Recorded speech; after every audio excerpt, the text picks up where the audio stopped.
I accept that there are, for a lot of busy people, self-employed people, etc., who want a repeat prescription, I accept that 1 minute on Zoom does the job, suits them, suits everybody. I get that, and I think that's a factor within the NHS that perhaps can stay, because that works for some people. But for the majority of people, they're not just frustrated, they're angry. And you talk about challenges, but I don't think people sitting at home, or people that we've met with the Farage at Large tour around the country, they don't want to hear words like challenges.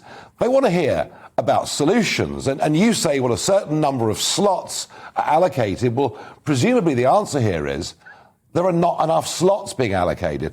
I want to know, Mo, why GPs who are well paid, they certainly have been ever since the Tony Blair deal 20 years ago, why are well-paid GPs at a time when we have a massive, massive health backlog in this country, why are they only working a 3-day week? That, for me, is the question.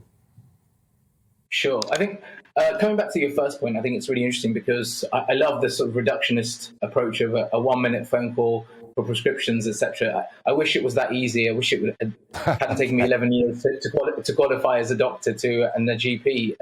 Anyone could have done it, of course.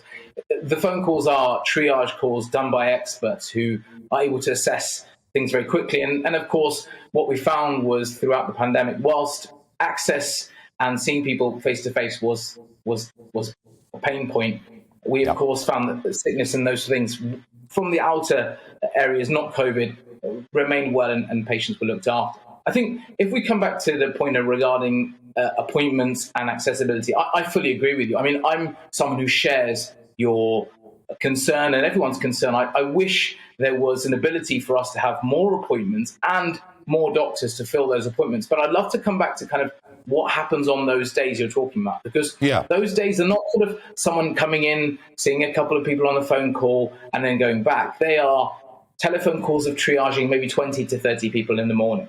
Then there's people you may see face-to-face, so I still see people face-to-face. Then there's home visits. Then there's prescription requests that come in. So not just signing off a repeat prescription, but, questions, can I have this controlled drug, can I not? Queries from patients.